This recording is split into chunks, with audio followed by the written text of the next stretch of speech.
tenais à vous remercier pour l'achat de votre véhicule chez Promoto. Aujourd'hui, il s'agit d'un quad iTrack MP4.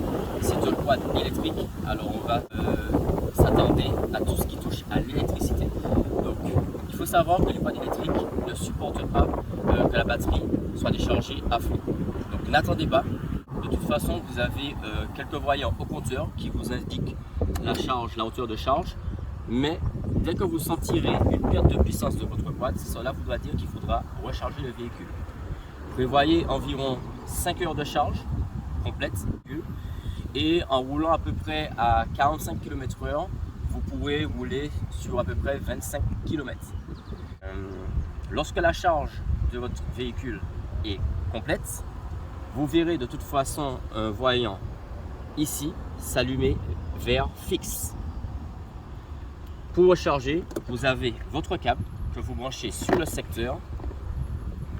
Ensuite, vous branchez la fiche ici, mais pensez surtout à laisser le coupe-courant ouvert. S'il est sur cette position, le coupe-courant est coupé et on ne peut pas recharger la batterie. Donc pensez surtout à tirer le coupe-courant et là, à ce moment-là, vous pouvez charger le véhicule. Les quads électriques ne supportent pas l'inactivité. Ce que j'entends par inactivité, c'est à peu près 2 semaines sans rouler le véhicule. Si vous savez qu'il restera longtemps sans rouler, même si vous ne le roulez pas, rechargez-le. C'est mieux pour préserver la batterie. Alors, il faut savoir que l'avantage de l'électrique, c'est que ça demande très peu d'entretien. On se reverra de toute façon pour les révisions qui seront assez rares. C'est le départ de particularité des véhicules électriques. Néanmoins, je vous demanderai de faire quelques vérifications serrage. Alors ce sera facile, l'électrique ne faisant pas de bruit, vous entendrez forcément s'il y a une pièce desserrée sur votre véhicule. Donc vous pourrez resserrer, auquel cas, ou sinon nous contacter pour une prise de rendez-vous pour une intervention à notre niveau. Ensuite, on va parler de la partie démarrage de votre véhicule. Vous avez cette clé qui est livrée avec son double. Donc, pour mettre en contact, il vous suffit juste de tourner la clé ici. Et une fois supplémentaire, si vous voulez, la lumière. Vous vous assurez toujours que le coupe-courant qui est ici est tiré. S'il est enfoncé, le quad n'enverra pas de courant. Donc toujours s'assurer que le coupe-courant d'urgence est bien tiré vers l'extérieur.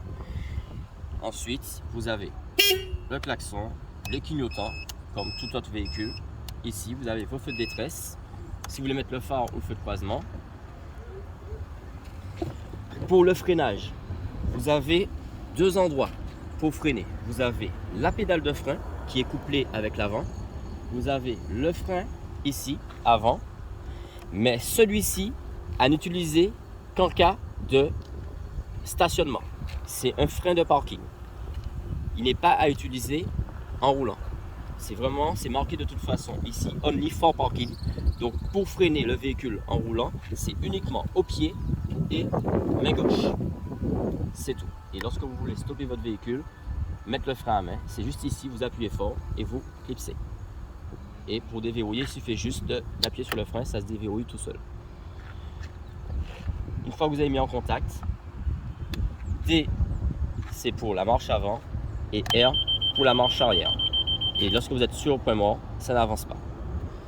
Alors il ne me reste plus qu'à vous souhaiter une bonne utilisation à vous de votre véhicule et à bientôt en cas de besoin.